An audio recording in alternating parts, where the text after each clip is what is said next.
I was a 32-year-old financial advisor in Chicago. For years, I supported my retired parents while they praised my 35-year-old brother James, who never held a job. When they secretly gave him their entire $175,000 retirement fund for another failed business venture, I confronted them. Then, James started spreading lies that I was stealing from them. The very people I had been supporting for years believed him over me. My own family betrayed me in the worst possible way. Before I share how my family betrayal unfolded, let me know where you are watching from and hit like if you have ever felt betrayed by those closest to you. Your support helps more people see these stories of healing and growth. Growing up in Grand Rapids, Michigan, my childhood home was a modest two-story colonial with blue shutters and a sprawling oak tree in the front yard. My parents, Robert and Martha, were hard-working middle-class folks. Dad worked 40 years at an automotive parts manufacturing plant, while Mom was an elementary school administrative assistant. They were loving in their way, but one thing was always crystal clear in our household. My older brother James was the golden child. I worked tirelessly through high school, maintaining a 4.0 GPA while participating in debate club and managing the school newspaper. This diligence earned me a partial scholarship to University of Michigan, where I studied finance. Even with the scholarship, college expenses were substantial. I worked 20 hours weekly at the campus bookstore and took summer internships at financial firms to avoid excessive student loans. After graduation, I landed an entry-level position at a prestigious financial advisory firm in Chicago. Through dedication and consistent performance, I climbed to senior advisor within 8 years. I purchased a comfortable condominium in Lincoln Park and built a solid client base. My colleagues respected my work ethic and attention to detail traits that defined my approach to both professional and personal responsibilities. Despite living 3 hours away, I maintained close ties with my parents. I called them twice weekly and drove back to Grand Rapids at least once monthly. During these visits, the contrast between my life path and my brother James could not have been more stark. James, taller and more athletic than me, had always been the charismatic center of attention. He initially attended Michigan State on a partial baseball scholarship, but dropped out during his sophomore year, claiming the academic environment stifled his creativity. Our parents never questioned this decision. 2 years later, he enrolled at a local community college, only to abandon those studies after 3 semesters. His employment history resembled a scattered puzzle. He worked as a bartender for 6 months before being fired for consistent tardiness. He sold cars briefly, but quit because the commission structure was supposedly rigged against newcomers. For a while, he coached youth baseball until parents complained about his inconsistent schedule. Between jobs, James launched several business ventures, each one enthusiastically funded by our parents. First came Homeroon Cafe, a sports-themed coffee shop that closed within 8 months after failing to attract regular customers. Next was String Theory, a boutique guitar shop that folded when James lost interest in maintaining inventory. His fitness coaching business, Peak Performance, never progressed beyond a hastily designed logo and website. Throughout these failures, our parents maintained unwavering faith in James. When the coffee shop closed, Mom insisted, buy 881. The location was poor, but the concept was brilliant. When the guitar shop failed, Dad explained, the economy was tough that year, otherwise it would have flourished. Their standard refrain became, James just needs the right opportunity to showcase his talents. Meanwhile, my steady career progression was often dismissed. Ferdinand is so practical, Mom would say, her tone, suggesting this was somehow a character flaw. Not everyone needs to chase wild dreams, Dad would add, as if my professional stability indicated a lack of ambition rather than responsible planning. Everything changed when Dad suffered his first heart attack at 62. His cardiologist recommended immediate retirement from his physically demanding job. Though they had some savings and Dad received a pension, their financial situation quickly became precarious. Medical bills accumulated rapidly, and their modest retirement fund was not designed to cover major healthcare expenses so early into retirement. Without hesitation, I stepped in. I began transferring $1,500 monthly to help cover their basic expenses. When their roof started leaking, I paid $6,000 for replacement rather than repairs. Their aging heating system failed during a particularly harsh Michigan winter, and I covered the $8,000 replacement cost. I also contributed to their property taxes and helped refinance their mortgage to reduce monthly payments. I created detailed spreadsheets showing how they could maximize their retirement funds by adjusting their spending habits. I researched and found a more affordable Medicare supplement plan that saved them nearly $200 monthly while maintaining quality coverage. Every financial decision was carefully calculated to ensure their long-term security. The first warning signs appeared gradually, like shadows lengthening as the sun sets. Mom began changing subjects whenever I inquired about their finances during our regular calls. Dad, usually forthcoming about household repairs needing attention, became vague and dismissive. During one visit, I overheard them arguing in the kitchen. "We cannot tell Ferdinand about this," Mom whispered urgently. "He will just lecture us again. What choice do we have?" Dad responded, his voice tinged with stress.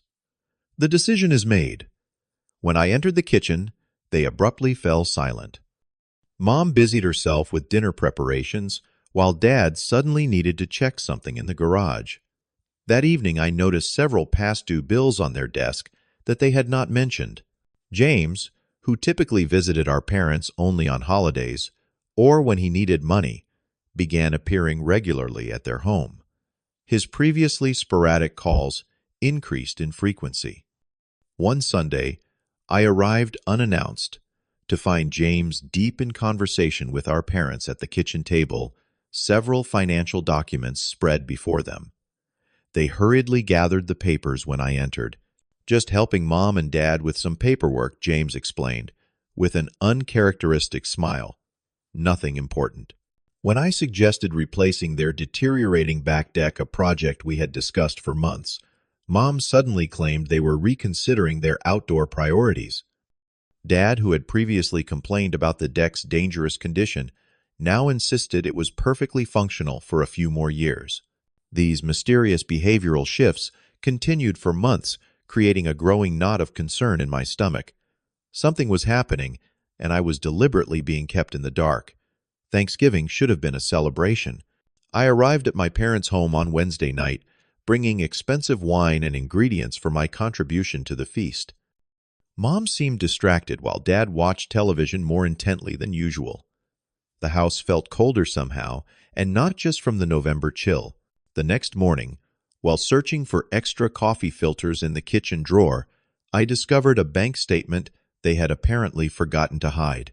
A withdrawal of $175,000 jumped from the page like a neon sign. Mom busied herself with dinner preparations, while Dad suddenly needed to check something in the garage. That evening, I noticed several past-due bills on their desk that they had not mentioned. James, who typically visited our parents only on holidays or when he needed money, began appearing regularly at their home. His previously sporadic calls increased in frequency. Over the next painful hour, the truth emerged in reluctant fragments.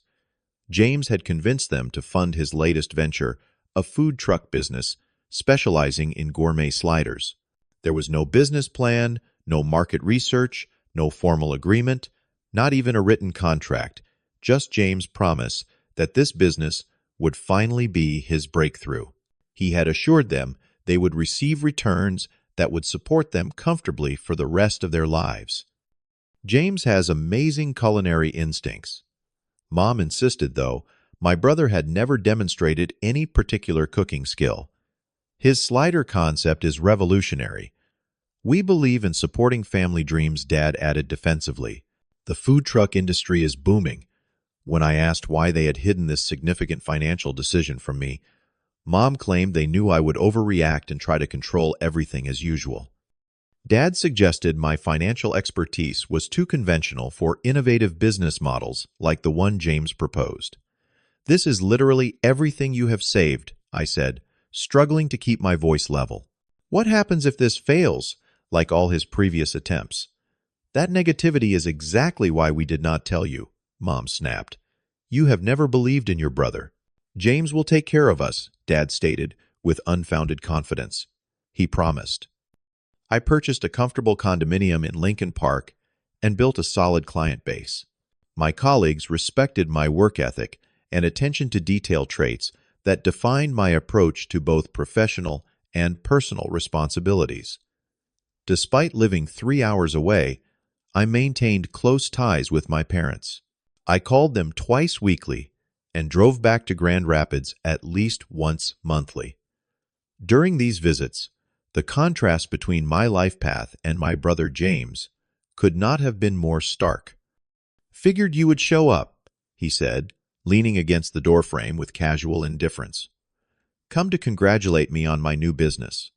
"Where is the food truck?" I asked, stepping inside without waiting for an invitation. James waved vaguely. "In development. These things take time if you want quality. And the BMW outside, the new television, the designer clothes, all part of business development." His eyes narrowed. "Initial investments always include salary for the founder." Basic business principle. When I pressed for details about the business timeline menu, development permit applications, or parking arrangements, James had only vague responses. There were no concrete plans, just grandiose talk about revolutionizing the mobile dining experience and capturing the millennial market. "Mom and Dad gave you their entire retirement fund based on this fantasy?" I asked incredulously. James' expression hardened. "They believe in me unlike you. They always have." "Know why?" "Because I dream big while you count pennies at your little desk job. You have taken advantage of them for years." I said, my anger rising. "But this crosses every line. That money was their security." "I will take care of them," James insisted. "Once the business takes off, they will get everything back tenfold. Until then, cannot you continue your monthly allowance to them?" Mr. Successful Financial Advisor should have plenty to spare. His smirk pushed me to the edge. Leaving the disastrous Thanksgiving dinner, I drove directly to James' apartment across town. His new BMW parked outside a vehicle he certainly could not afford on his non-existent income confirmed my worst suspicions. James answered the door in designer clothes, another recent acquisition. His apartment contained several expensive electronics that had not been there during my last visit. The smell of marijuana hung in the air, mixed with expensive cologne. The following weekend, I arranged a family meeting and brought Lawrence, a respected colleague specializing in retirement planning. My hope was that an objective professional might help my parents understand the gravity of their decision. We gathered in their living room, financial documents spread across the coffee table. Lawrence gently explained how retirement funds, once depleted, were extraordinarily difficult to rebuild at their age. He outlined the risks of unproven business ventures and the importance of securing health care coverage and basic living expenses before considering investments. Throughout the presentation, James lounged on the sofa, occasionally rolling his eyes or sighing dramatically. When Lawrence suggested a compromise, perhaps recovering some of the investment, while allowing James to proceed with a scaled-down version of his plan, James interrupted. "So Ferdinand brought his work buddy to gang up on everyone," he said, his tone wounded. "Is this how we treat family? With corporate presentations and outsiders judging our decisions?" Mom immediately moved to sit beside James, placing her hand protectively on his arm. "We did not agree to be lectured, Ferdinand." Dad stood up, effectively ending the meeting. "We appreciate your concern, but we stand by our decision to support your brother. The matter is closed." "This is not about me supporting them. This is about you stealing their security and future." "Stealing?" James laughed. "They offered it willingly. They believe in me. Maybe the problem is You cannot stand that they love me more. Always have.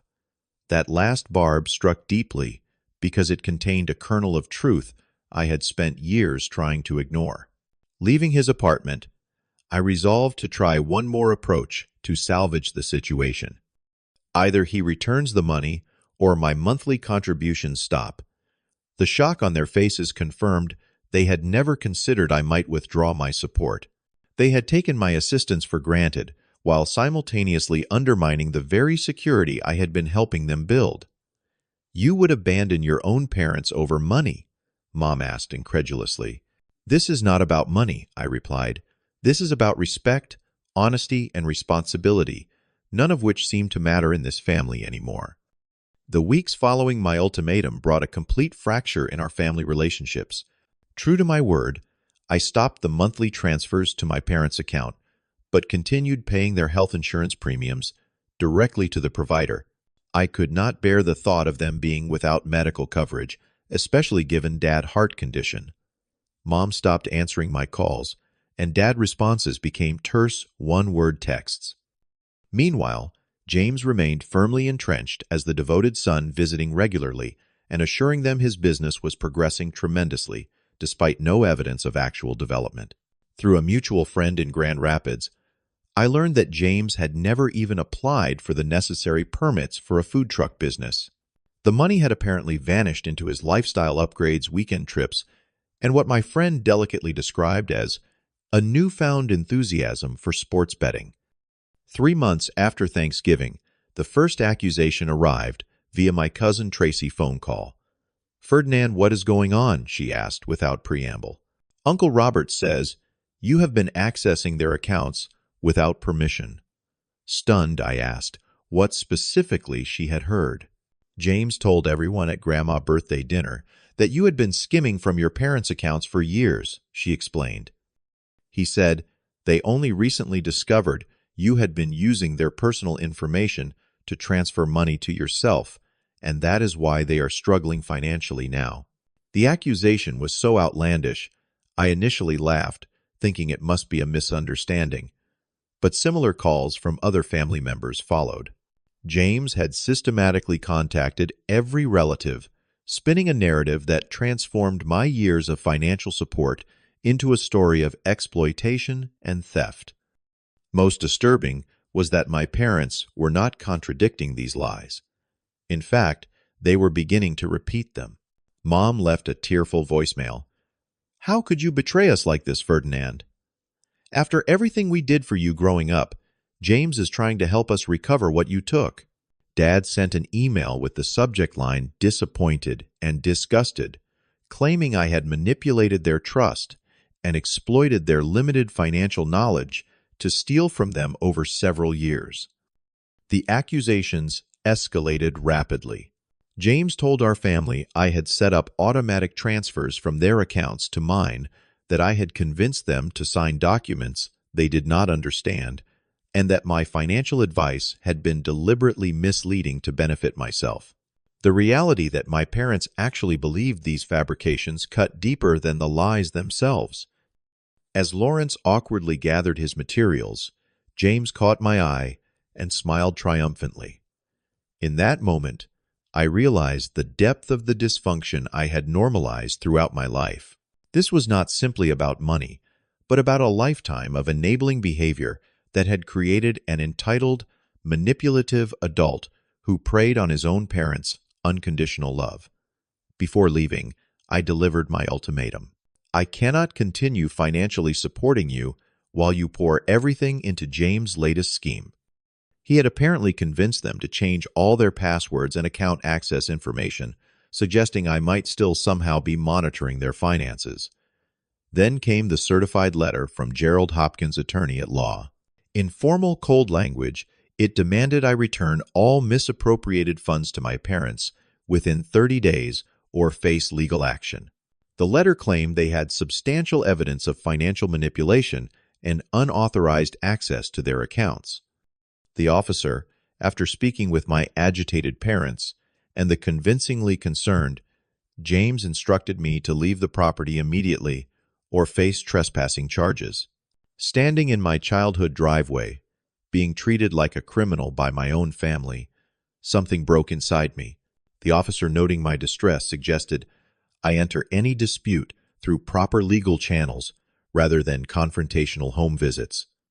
Through careful investigation and conversations with neighbors in my parents' community, I discovered James had convinced them I had installed spyware on their computer during my last visit. He claimed this was how I had been accessing their accounts remotely, a technically impossible scenario given their outdated computer system. James had positioned himself as their protector and savior, the loyal son fighting against the predatory one. The irony was unbearable. The accusations escalated rapidly. James told our family I had set up automatic transfers from their accounts to mine, that I had convinced them to sign documents they did not understand, and that my financial advice had been deliberately misleading to benefit myself. The reality that my parents actually believed these fabrications cut deeper than the lies themselves. He had apparently convinced them to change all their passwords and account access information, suggesting I might still somehow be monitoring their finances. Then came the certified letter from Gerald Hopkins' attorney at law. In formal, cold language, it demanded I return all misappropriated funds to my parents within 30 days or face legal action. The letter claimed they had substantial evidence of financial manipulation and unauthorized access to their accounts. The person who had actually taken their money had successfully framed the person who had been supporting them all along. Driven by a desperate need to clear my name, I compiled all financial records documenting my support over the years. Bank statements showing regular transfers to their account, receipts for home repairs, medical bills I had paid, insurance premiums, everything meticulously organized and copied. I drove to Grand Rapids one final time, this thick folder of evidence in hand. I think you should leave.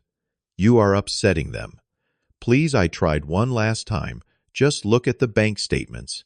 They show everything. We are not interested in your fabricated documents, James said, pulling out his phone. Leave now, or I am calling the police. We have a lawyer handling this matter. When I refused to leave without them, at least examining the evidence, James made good on his threat. Within minutes, a police cruiser pulled into the driveway. The person who had actually taken their money had successfully framed the person who had been supporting them all along. Driven by a desperate need to clear my name, I compiled all financial records documenting my support over the years. Bank statements showing regular transfers to their account, receipts for home repairs, medical bills I had paid, insurance premiums, everything meticulously organized and copied. I drove to Grand Rapids one final time, this thick folder of evidence in hand. As I drove away, watching my parents' house recede in the rear-view mirror, the magnitude of what had happened crashed over me. I had lost my family to a sophisticated lie. Years of support and love had been erased by James' manipulative narrative. The pain was so intense, it manifested physically like a crushing weight on my chest that made breathing difficult. That night in my hotel room, I cried for the first time since childhood. Not just for the loss and betrayal, but for the realization that the loving family I thought I had might never have existed at all. Returning to Chicago, I faced the hardest decision of my life: how to respond to such a profound betrayal. After careful consideration and consultation with friends, I realized I needed to protect myself legally, emotionally, and financially. My first step was contacting Diana Winters, an attorney specializing in defamation and family law. She helped me draft a cease and desist letter to both James and my parents, formally demanding they stop spreading false accusations about me. While this would likely not repair our relationship, it created an official record of my response to their claims and put them on notice that their statements had potential legal consequences. Diana also advised me to prepare documentation of all financial support I had provided. I created digital and physical files containing every bank transfer, every bill payment, and every receipt for services or items purchased for my parents. This chronological record painted an undeniable picture of my consistent support spanning years. I notified my employer about the situation, providing just enough details to explain why I might be contacted by unfamiliar attorneys or receive concerning correspondence. My supervisor, Ashley, was remarkably supportive, assuring me my professional reputation remained intact and offering flexible work arrangements during this difficult period. The hardest step was writing my final letter to my parents. After multiple drafts, I produced 3 pages explaining my decision to permanently end contact. Dad appeared behind her, his face ashen and unfamiliar in its hostility. "We know what you did. James found all the evidence on our computer. James is lying to you," I said, my voice breaking. "He took your retirement money for himself. I have been the one supporting you for years." "More manipulation," Mom snapped. "James warned us you would try to turn us against him." James emerged from inside the house, placing his hands protectively on our parents' shoulders. "I wish you well, but I cannot continue to participate in a family dynamic where truth has no value and loyalty is so easily discarded." With that letter, I forwarded all their outstanding bills directly to them with a note explaining I would no longer be covering these expenses. I made one exception, continuing to pay their health insurance premiums for 6 additional months to give them time to make alternative arrangements. Then, I systematically blocked their phone numbers, email addresses, and social media connections. I did the same for James and any family members who had fully embraced his lies without question. The digital severance was surprisingly liberating, like closing doors on rooms filled with toxic air. I notified a few trusted family members about my decision, including my cousin Tracy and my mother's sister, Aunt Elaine, who had expressed doubts about James' claims. I did not ask them to choose sides, but simply explained I would not be attending family functions where my parents or James would be present. The next months were among the most challenging of my life. I experienced waves of depression, questioning whether I had made the right decision. My sleep became fragmented, haunted by dreams of reconciliation or further confrontation. I lost weight as my appetite diminished, and my normally meticulous work occasionally suffered from lapses in concentration. Recognizing these symptoms, I began seeing Dr. Kendra Marshall, a therapist specializing in family estrangement. Our weekly sessions helped me understand the dysfunctional patterns that had characterized my family relationships for decades. "What you are describing, Doctor," Marshall explained during one pivotal session, "is a classic golden child and scapegoat dynamic. Your parents created roles for both you and your brother that had little to do with your actual behaviors and everything to do with their own emotional needs. Through therapy, I recognized how I had been cast as the responsible but less loved child, expected to provide practical support without receiving the emotional validation freely given to James. This realization was both painful and freeing, helping me understand that the betrayal, while devastating, was the culmination of a lifetime of unbalanced family dynamics rather than a sudden change. I also joined an online support group for adults estranged from their families. The stories shared there confirmed I was not alone in my experience. Many others had made similar difficult decisions to protect themselves from toxic family relationships, and their journeys toward healing gave me hope for my own. My friends became my chosen family during this period. My college roommate Anthony began including me in his family Sunday dinners. My colleague Maria checked in regularly with thoughtful texts and occasional care packages. My neighbor Brian invited me to join his basketball league, providing welcome physical exercise and camaraderie. Most significant was the support from my girlfriend Sophia, whom I had been dating for about 8 months when the family crisis erupted. Rather than being frightened away by the complicated situation, she demonstrated remarkable empathy and practical support. I detailed the support I had provided over years, my hurt at their willingness to believe James' lies, and my inability to maintain a relationship with people who could so thoroughly reject evidence in favor of a convenient but false narrative. I concluded the letter. I have loved you both my entire life and worked tirelessly to ensure your comfort and security. That you could believe I would steal from you after years of giving to you reveals a fundamental break that cannot be repaired. Then, I systematically blocked their phone numbers, email addresses, and social media connections. I did the same for James and any family members who had fully embraced his lies without question. The digital severance was surprisingly liberating, like closing doors on rooms filled with toxic air.